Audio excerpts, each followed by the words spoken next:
Hi there, it's Mark here again and welcome to part 1 of my build guide for the Carisma SCA1E 2.1 Spec Bulldog Deluxe Builder's Kit. Okay, as with every RC kit build, the first thing I recommend you do is have a good look through the manual. Straight away here you can see things that we're going to need for the build. We're going to need a transmitter and receiver, an ESC, a motor, a servo and a battery pack. You'll see the options I've chosen as we go through the build, but obviously I recommend that you get yours up front before you start building. You can see it says we're going to need some hex wrenches because it's all hex hardware. Some nut drivers or a box wrench like I've got, a pair of pliers. You will need some thread lock as well. I'm going to use this Tamiya AG thread lock for mine. You don't get the shock oil, so I'm going to be using this. This is Tamiya Soft. And lastly, you're going to need some grease, and I'm going to use this ceramic grease. Again, it's by Tamiya. Right, so the way this manual's laid out is that we've got steps A, B, C, D, E and so on. And for step A, we've got the shock assembly. So we've got A, 1, 2, 3, 4, 5 and 6. And that should be the complete sub-assembly, which in this case for step A are the shocks. And I do like the fact that all the parts for this step A come in one bag, obviously bag A. So we'll get this opened up and we'll get cracking with the shock builds. Okay, so here are all the parts out of that bag. What I'm going to do is going to separate out all we need for just one of the shocks and we'll get cracking with that. Okay, so there's all the parts that you need to make one shock, and you also need to disassemble the shock body itself. So take the bottom cap off, the top cap, and then remove the threaded adjuster. There you go. And this has got a ridge on the inside of this top lip here, and what you've got to do is get this large O-ring and you pop it inside. Hope you can see this. There you go. You just see that black line, which is the O-ring that's sitting in there, and what that does, it tightens this up so it stops it from being able to unscrew itself, I think. So this is really quite difficult to get back onto the body now. Make sure you don't cross thread it, of course, but yeah, it's quite tight to turn that now, and obviously that O-ring is now doing its job. So with that little job done and the collar back up there, we'll get on with making up the piston, or the piston shaft. So the shaft has one end with no thread and then half thread, and the other end is all thread. So you want the smaller end that's got the half thread on it. Get your little washer, pop that over the end. Get the piston or the valve, pop that on the top. And then you've got the tiny little nylock nut, and that sits on the top. But a little tip is don't try and do this up with a box wrench or a nut driver, because it is really hard to hold this shaft and to stop it from spinning. Even with like a really strong pair of pliers, I have struggled. So a little tip, leave that for now. Get hold of your shock body, and we need to put the O-rings and the spacers in the bottom here, and you need a little bit of grease. I'm using this Tamiya grease, not the ceramic, because this is a silicone based grease, I think, which is what we want. It says grease the O-rings, but I think it's easy to just pop some grease in the end. Get your white silicone O-ring and pop that in. A bit more grease. Then there's a white plastic spacer. It's a bit fiddly because it does look like an O-ring, but it isn't. Guess what? More grease. Your second O-ring. Pop that in. And then your final little white spacer, and you can get the bottom cap and screw that on. Get your piston and pop it in from the top through the holes in the bottom. Be careful going through those O-rings. I just need to wipe the grease off the bottom. We don't want that on there because we've got to put the ball end on the bottom. Then you've got the shock bottom itself and the ball connector. Just need to get the ball end and pop it over. Give it a push down. Yeah, just a good press and it gets that in place like so. We need to screw this onto the bottom of the shaft. And again, like I said, this is very, very tight. It's really difficult to stop that shaft from spinning. So what we're going to do now is we're going to use that nut on the top and do it up against the shock bottom. Okay, I can't do it any further than that now, so I think it's a 5mm box you need on that. Don't forget a small screwdriver through the bottom. We can now do this fully up, as I said, one against the other, and we don't have to risk scratching up that shaft by trying to hold it with pliers and so on. All we need to do now is top it up with some oil.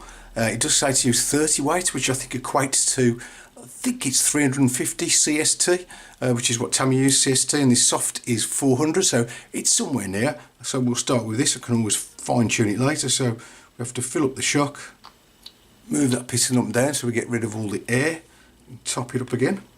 So yeah, just pump it up and down a few times, make sure you got all the air from underneath that piston as best you can, and then put it to rest for 5 or 10 minutes and make sure that all those bubbles rise to the surface, and then we can put the cap on. So get your top mount and put it through the hole in the top cap. Get some old tissue or rag because we're going to get some oil spilling out, which is what we want because we want it to be full right to the top.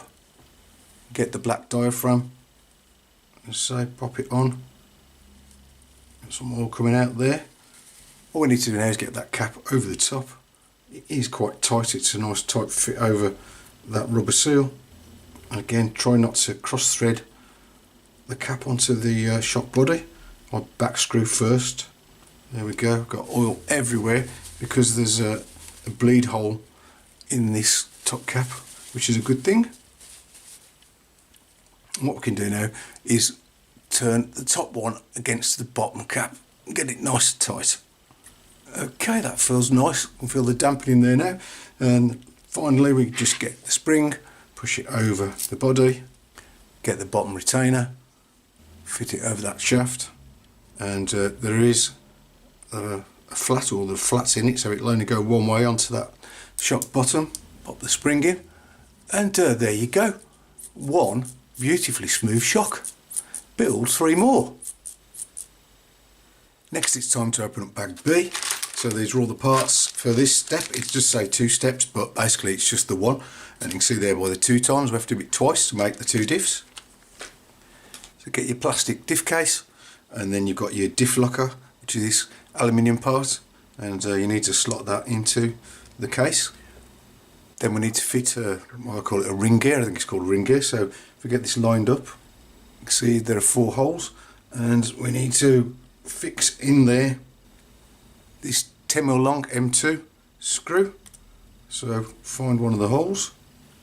Actually I think it's best to take it off, and so we can locate that in one of the holes and just get that screw started. So yeah, that's what I'm going to do. I'm going to get all 4 screws started off so they're all in place like so, and now we can just get those screwed all the way in. So they're nearly all the way in now, and bit of advice, don't go absolutely crazy screwing these things in as tight as you can. They're very small screws, screwing into plastic. Yeah, just a good nip up will do, and I suggest that you screw them up in opposite. So if you go to the opposite side, do the next one, and just keep nipping them up until they feel about the same torque or tightness, and yeah, that'll do the job. Then you need your little metal spacer that's going to go into this hole in the plastic case. Then it's just a case of popping one of your 10 by 15 by 4 bearings on each side like so, and that's your lock diff finished. Make another one. Onto part bag C and making up the 2 axles. I've already done one of them, so I've got a practice run on it, and it should look like this when it's finished. And they're exactly the same apart from one step, which we'll see as we go through. So let's make up the other one. So we start off with this part here, which is part of the diff housing. It's got the hole in there, and you need to put your bearings in, one inside like so, and then one in the outside.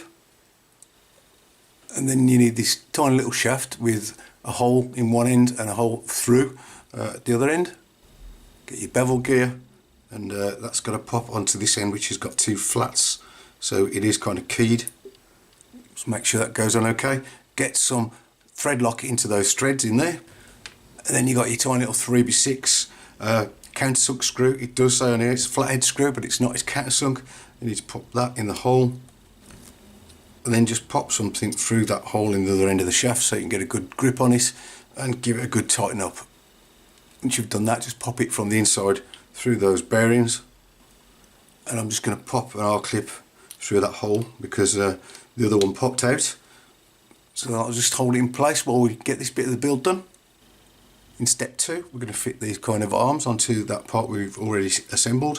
What we need to do is get the alignment correct as it is in the diagram. So with this bracket here with the 2 holes in the top pointed upwards, and the arm with these brackets pointing towards you.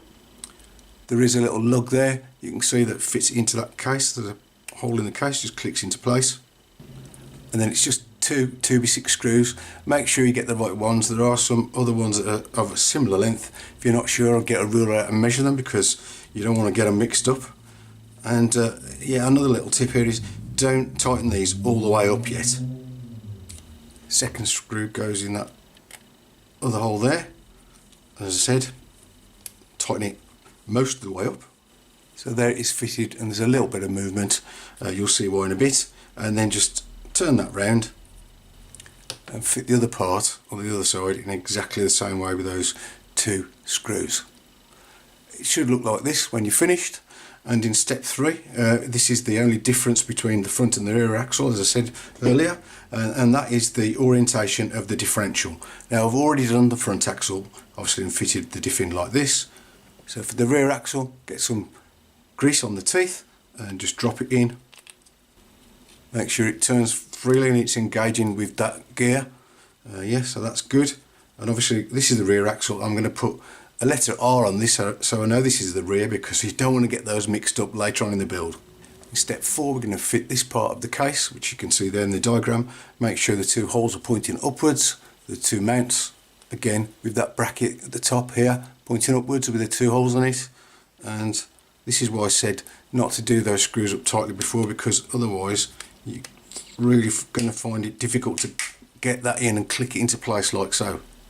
Then we're going to fix that with 4 of these 2x17 screws. So you can see where the holes are. They are kind of recessed holes. Then you just need to fit the 4 2x6 screws into the sides here like we did in the earlier steps to hold these arms on. And you can go ahead and tighten these all the way up. Obviously don't go too crazy again because they are tiny screws into plastic. So yeah, the 4 screws, 1, 2, 3, 4 into those arms, and then you've got those 4, 1, 2, 3 and 4 holding that half of the case on. And as I said, go around back to the other side and tighten up the ones we partially tightened before. Step 5 is simply just fitting this cover, which is the last part here of the diff housing.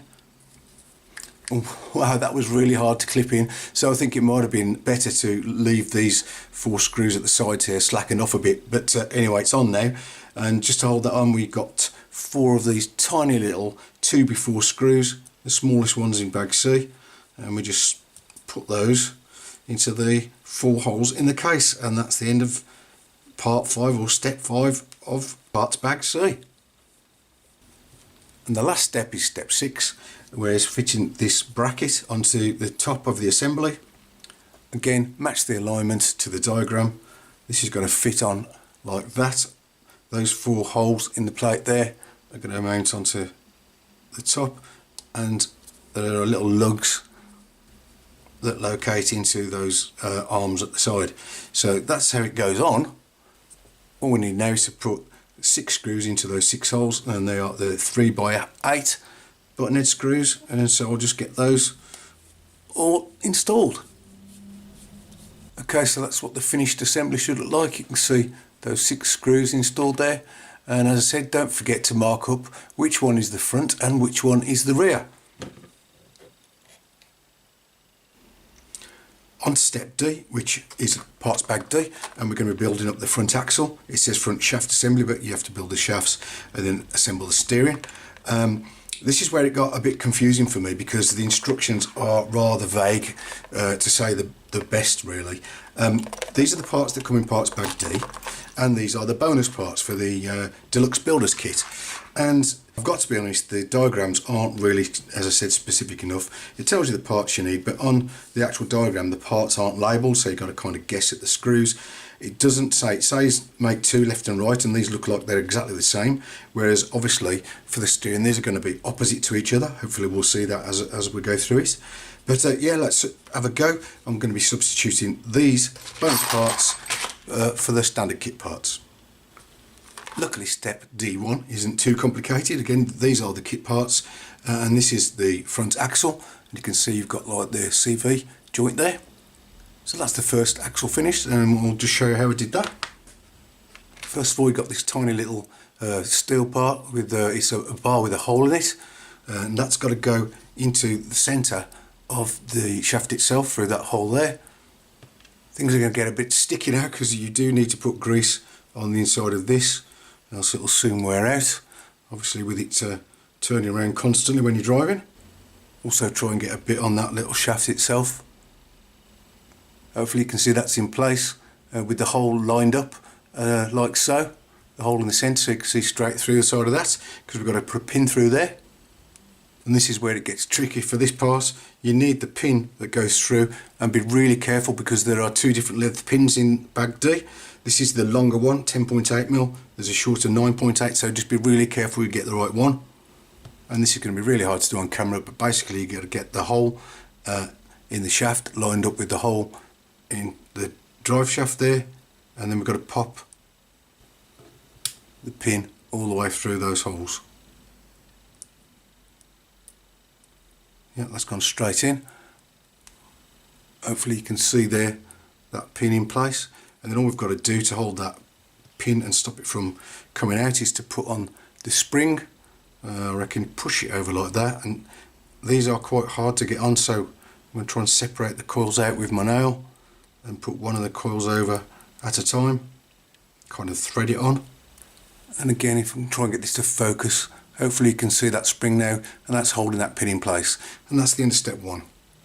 For step two, I'm going to jump down to the additional part set here, because that's what I've got.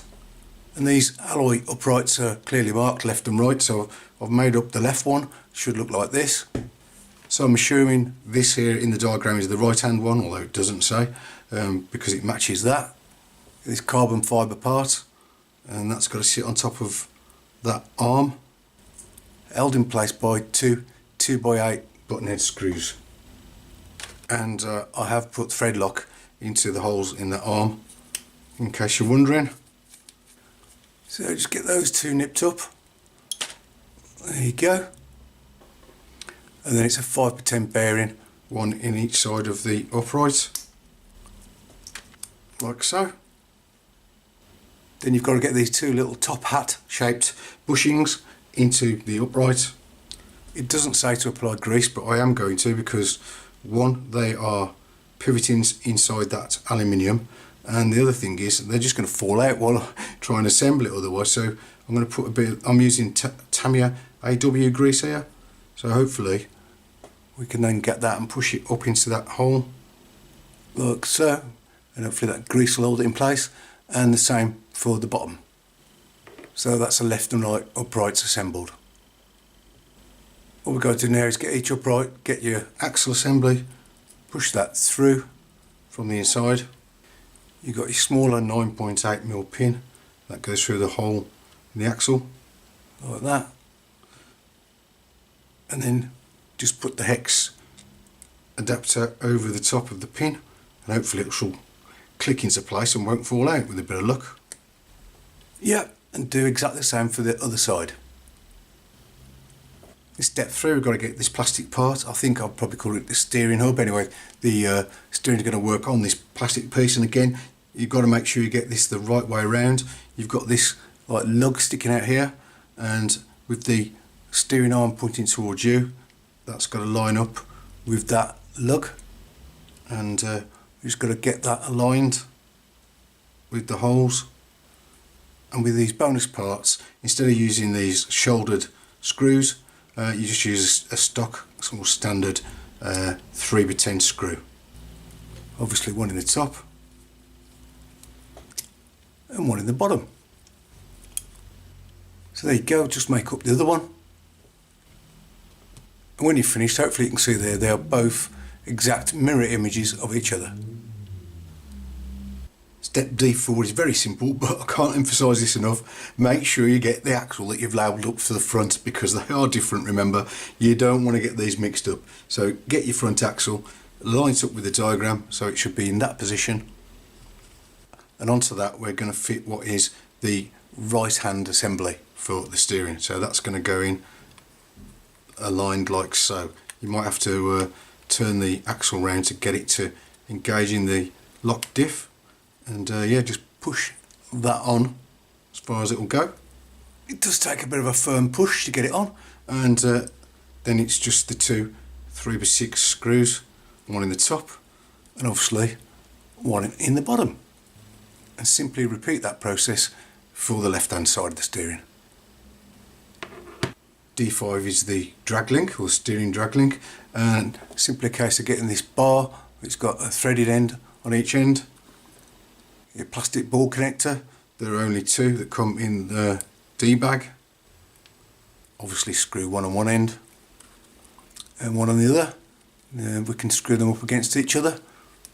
So screw them on as far as they'll go, and make sure you've got them aligned up so they're both in the same plane, like so. Then you've got this kind of, it's called an extended ball link, and you want one pointing upwards and one pointing downwards. Again, just press it down on the bench like so, and the other one in the other direction, and it should end up looking like this. So to finish bag D, we'll just do step 6. It's got to be pretty much the same as this, but using the option parts, which is basically just this alloy link. So on this side, get your long 30mm screw that's going to go up through the end hole in the arm. Then we fit it on this little top hat spacer with the flange at the bottom. Our alloy link goes on top of that. 3mm washer, 5.8 ball link, the drag link we made with this end pointing down goes on top of that. Yep, a thread inside that extended ball link, so we're going to have to do that up with the driver. And we just finish off with a 3mm nylock nut just to secure it all, I suppose. And then on the left hand side, another one of those top hat spacers goes from underneath into that bar. I think this is a 14mm screw, again through the end hole or the outer hole in the arm. Pop that over the top, 3mm washer, and the final nylock nut. And that's the assembly complete. And I think I've gone on long enough now in this part 1 of the build. I hope you've taken something from it. I've certainly enjoyed building this so far, and I hope you join me on part 2. Thanks for watching, all the best, and bye for now.